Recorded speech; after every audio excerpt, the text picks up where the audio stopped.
Hi guys, welcome back. It's been a little while since I've done one of these videos, but today we've got a 2009 59 reg 2.4 tdci Transit. It's the common rail version, so it's the Mark 7 rather than having the injectors firing individually.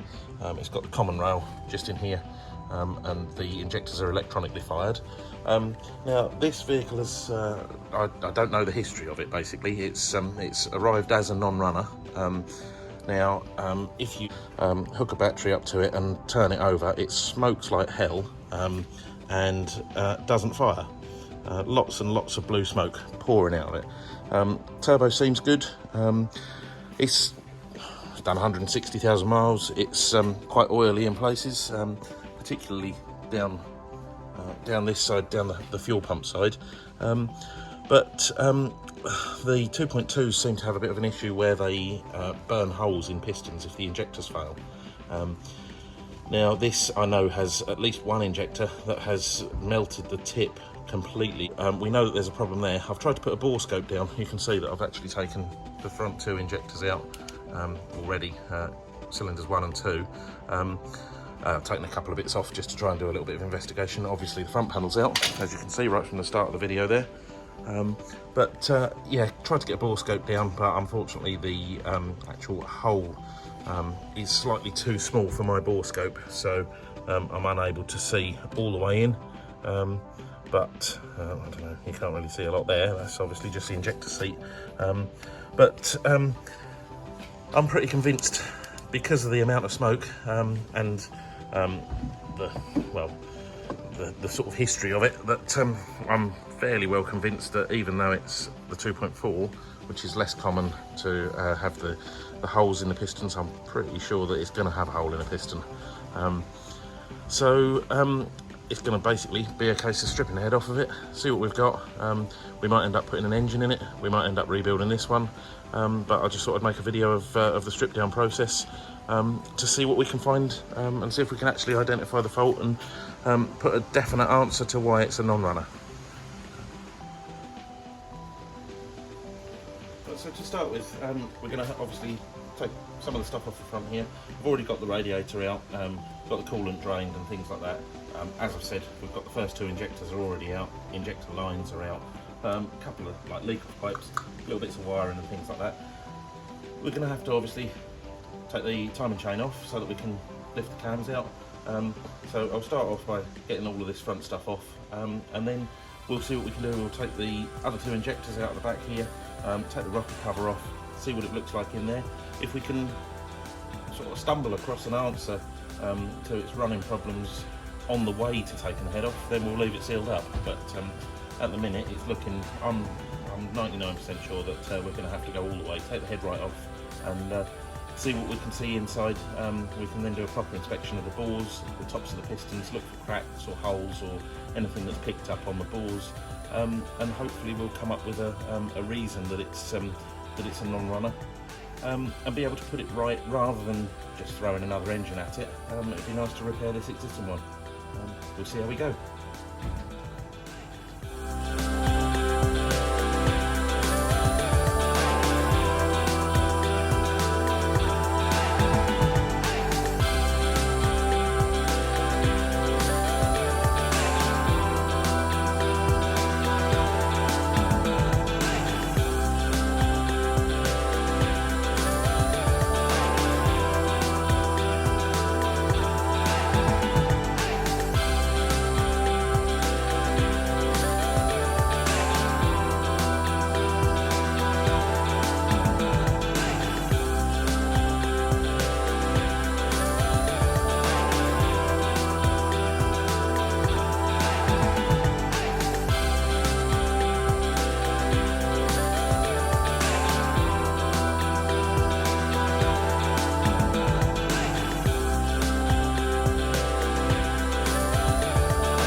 Now, so far, obviously we've got the front timing case off. I've taken the rocker cover off, other injectors are out, injector lines, various different things as you've seen there. Now, I'm not massively over familiar with these engines, to be honest, and I've come to taking off the roller rockers here that obviously operate the valves. It seems a little strange because I've got basically slack. All valves seem to be closed pretty much all of the time. So I'm assuming that this is because the in this they call this a ladder. In here, I'm assuming that this is oil fed, and it obviously feeds the buckets to push the rockers down harder so that they operate better when there is oil pressure. But I'm just going to take this ladder off, and we'll have another look from the inside and see what's what with that.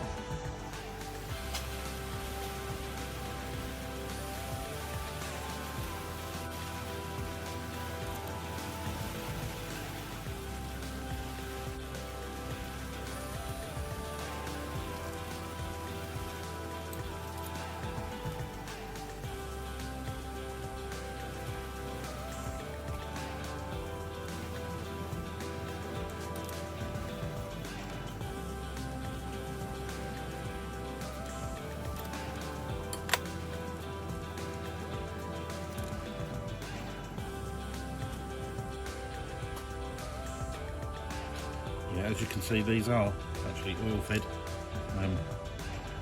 so that's the reason that there's no load against the valve springs from the cam. So that explains my concern there.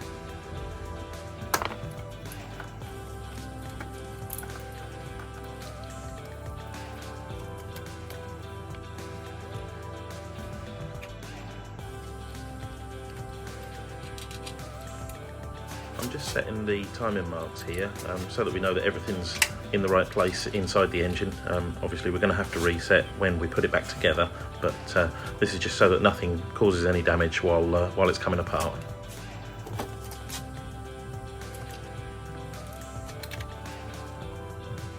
And then I'm releasing the timing chain tensioner so that we can get the chain off.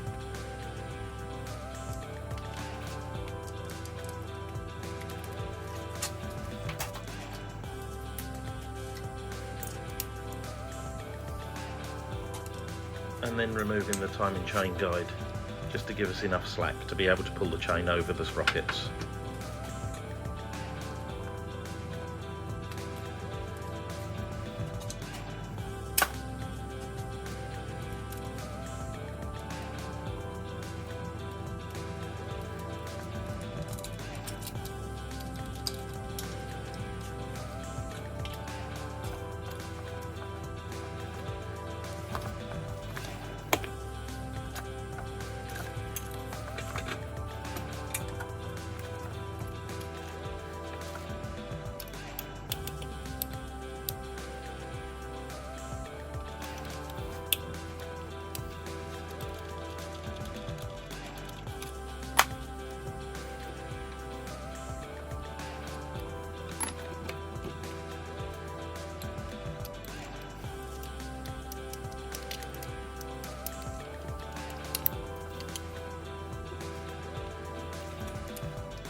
Here I'm just removing the bolts that are securing the cam cage down so that we can get the cams out in a moment.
Right, so here we are, we're now down to the point of actually getting the head bolts out.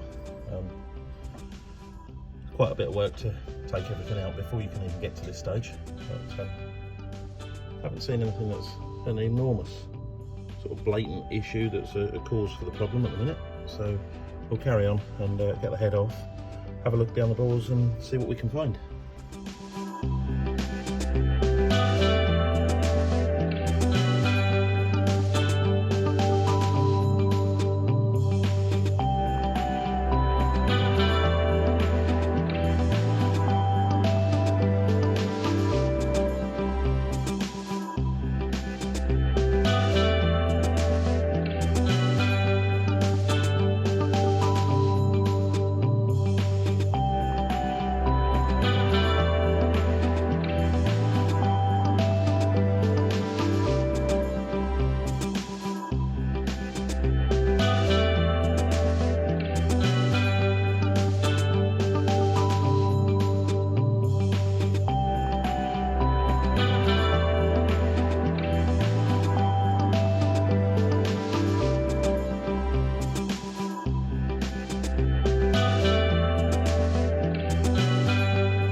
That should be all the head bolts out now, so I think it's ready to lift off.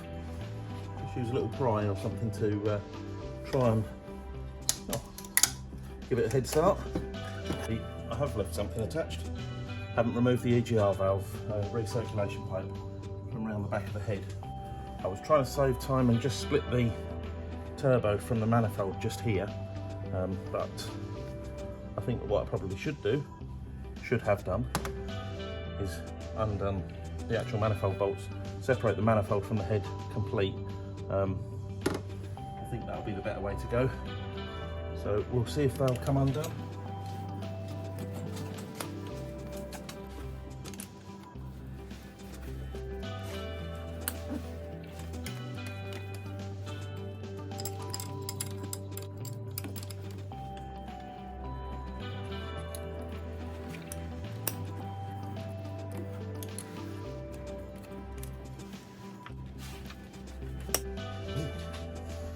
How promising.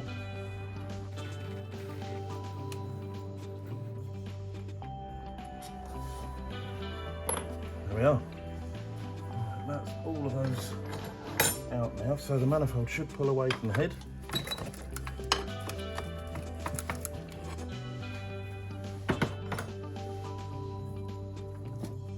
I think that the EGR itself is actually bolted down to the back of the head there.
So here we are. Bed is off. We can now look properly down into the bores. So we'll give this a bit of a turn in a little while. Whole load of oil in there, but that probably just come from where we've separated the head from the block. Next one, number 3. Again, there's a lot of oil down there, but probably just from what we've been doing just now. This one looks like it's been overfueling massively. You can see that edge of that swirl chamber there in the top of the piston. It's not got a crisp sort of edge around it. The top of the piston looks like it's partly deformed and melted away. This one, again, oily, but doesn't look too drastic. Let's give it a bit of a turn and see what we can find there. I'll just bring these pistons up to the top to turn the crank a little bit. We've got nothing particularly untoward, just as a quick glance there. And piston number 1. Number 4 wild pistons at the top.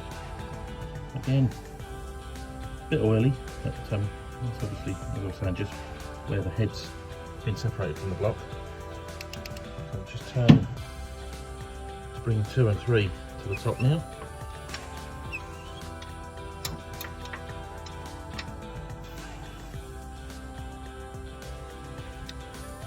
Now this, we've got a very definite problem here. In cylinder 2, we've got just around here, this edge, everything else, and even on this side of this piston, this edge is nice and crisp, a nice defined edge. And number 3, nice and defined all the way round. This one been massively overfueled and it's burnt part of the piston away here. It's not a good piston.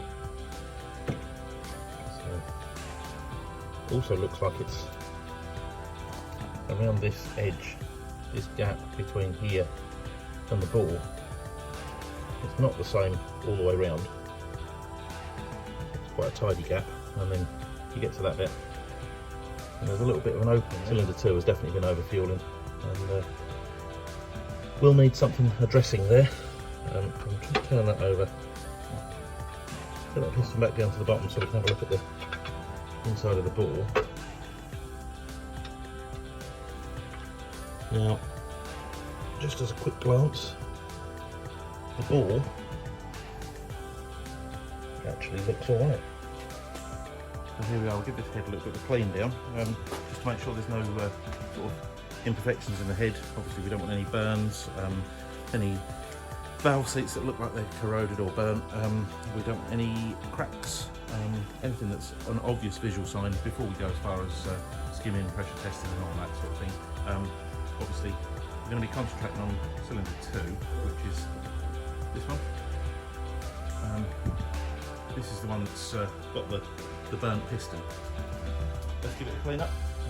Just going to use a bit of solvent brake cleaner on here.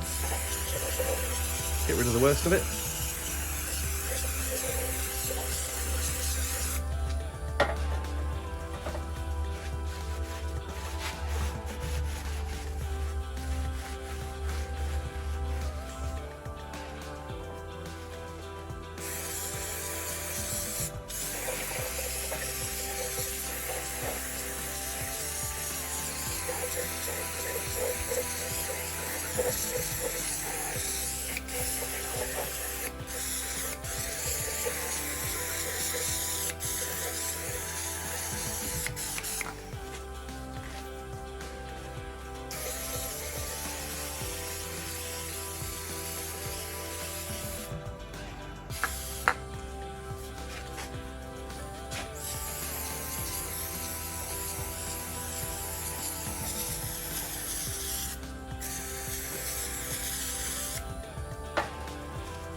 That all looks pretty good to me.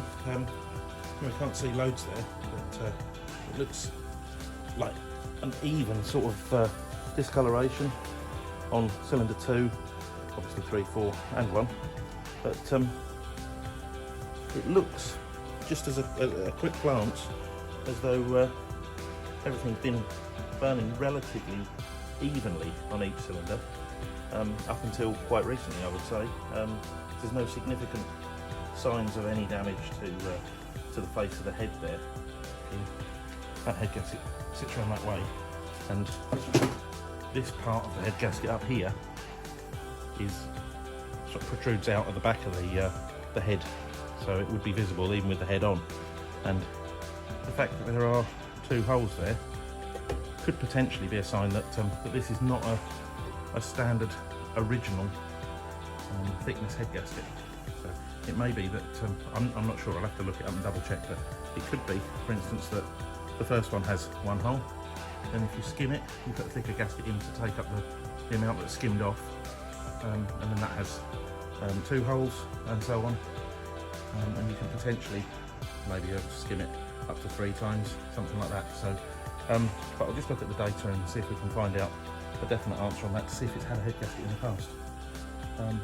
And obviously if it's had a head gasket, it may be that it's already up to its maximum number of skims, so that might rule out any possibility of skimming it an additional time and rebuilding it like that, but we will see. So that's the end of part 1 of the 2.4 Transit tdci common rail Mark 7 engine strip down. It's good that we've found a definite problem with it. Thanks for watching this video. Hopefully it's been informative, and it's going to be of some use to you if you have to do this sort of job. If you can click like and subscribe, that would be much appreciated, and that will mean that you get a heads up when the second part, the repair and rebuild video, is posted. Thanks for watching. Hopefully see you next time.